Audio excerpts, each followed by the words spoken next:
الحمد لله وكفى وسلام على عباده الذين اصطفى أما بعد فأعوذ بالله من الشيطان الرجيم بسم الله الرحمن الرحيم حاميم والكتاب المبين إنا أنزلناه في ليلة مباركة إنا كنا منذرين صدق الله العظيم۔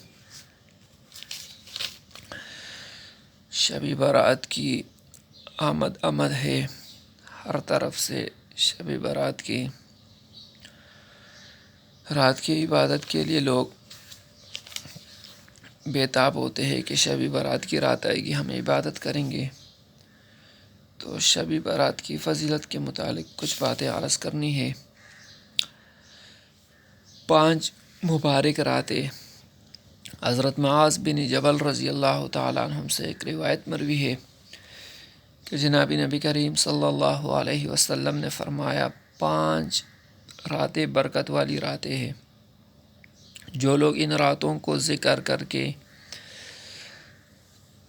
کے ذریعہ، عبادت کا ذریعہ سے اس کو زندہ کریں گے، یعنی ان راتوں میں اللہ کے ذکر میں مشغول ہو، اللہ کی عبادت میں مشغول ہو،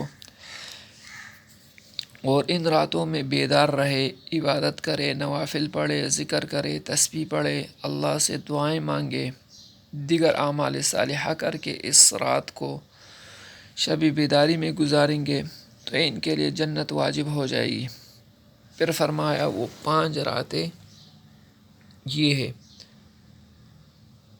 8 ذی الحج کی رات، 9 ذی الحج کی رات، 10 ذی الحج کی رات، عید الفطر کی رات اور شب قدر کی رات، یعنی شعبان کی 15ویں رات۔ یہ بڑی مبارک راتیں ہیں۔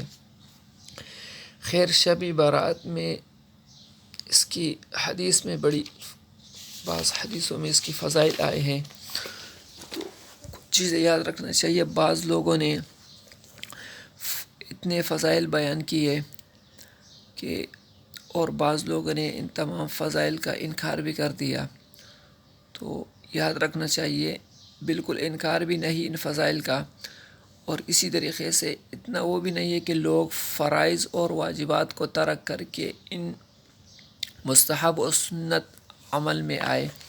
جیسے لوگوں نے اس رات کو عبادت جو ہے فرض واجب قرار دیے، تو ایسا بھی نہیں ہے، اور ایسا بھی نہیں ہے کہ اس رات کی فضیلت کی کوئی عبادت ہے ہی نہیں۔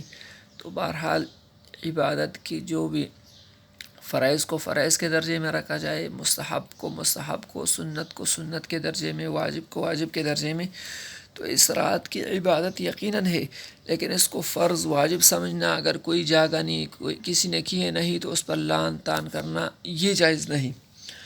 تو شب برات میں بڑے بڑے فیصلے ہوتے ہیں اللہ تبارک و تعالیٰ کی طرف سے، برکتوں والی رات ہے یہ رات، جو ہے نا عبادت میں گزارنا چاہیے، دیگر فضول کاموں میں، پٹاخوں میں، ان چیزوں میں نہیں۔ ایک اس چیز کا بھی خیال رکھنا چاہیے، جیسے اس رات لوگ اجتماعی عبادت کرتے ہیں، صلاۃ تسبیح پڑھتے ہیں اجتماعی، یا اسی طریقے سے مسجدوں کو میں آ کر پوری رات مسجد میں گزارتے ہیں، یہ ساری چیزیں شریعت میں نہیں ہے، اجتماعی عبادت نہیں ہے۔ آپ علیہ السلام نے اس راتوں میں جو عبادت کی وہ گھر کے اندر کی، اور جیسے ام المومنین حضرت عائشہ صدیقہ سے بھی روایت ہے کہ آپ نے لمبا سجدہ کیا تو میں نے آپ کے انگوٹھا مبارک ہلایا تو اس نے حرکت کی، تو میں سمجھ گئی کہ آپ زندہ ہے۔ تو گویا یہ عبادت آپ نے گھر میں کی۔ اور پھر اسی طریقے سے اگر اس کو اجتماعی عبادت ضروری ہوتی، فرض واجب ہوتی، تو آپ ضرور صحابہ کو گویا مسجد میں بلاتے اور عبادت کرتے، تو گویا آپ نے تنہائی میں عبادت کی، معلوم ہوا کہ یہ فرض واجب نہیں، ایک مستحب عبادت تھی، سنت عبادت تھی۔ اسی طریقے سے اس رات جو ہے آپ علیہ السلام قبرستان بھی گئے، لیکن پوری زندگی میں ایک ہی مرتبہ آپ قبرستان تشریف لے گئے تھے۔ تو ہر شب برات کی رات قبرستان جانا، اور پھر جس طرح میلوں کی صورت میں، اجتماعی صورت میں، تو اس کی کہیں روایت تو نہیں ملتی۔ آپ علیہ السلام پوری زندگی میں ایک مرتبہ گئے، تو اگر پوری زندگی میں ایک شخص ایک مرتبہ چلا جائے تو یہ عمل گویا پورا ہو جائے گا۔ اسی طریقے سے آپ علیہ الصلاۃ والسلام نے روزوں کا اہتمام بھی کیا.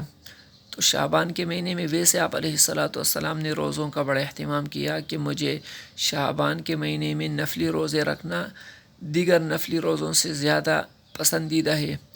لیکن شب برأت کی رات کے بعد جو دوسری آنے والے دن ہے اس دن کا روزہ اس کو فرض سمجھنا، واجب سمجھنا، تو یہ فرض اور واجب نہیں. اگر استطاعت ہو اور انسان آسانی سے رکھ سکے تو رکھ دے. تو جیسے عام نفلی روزے ہے تو اسی عام نفلی روزوں کی طرح اس روزے کی بھی فضیلت ہے، کوئی خاص الگ اس کی فضیلت نہیں.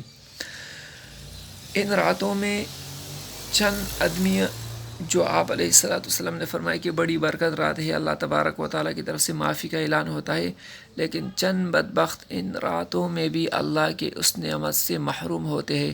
ان کا اگلے نشست میں بیان کروں گا. اللہ تبارک و تعالیٰ عمل کی توفیق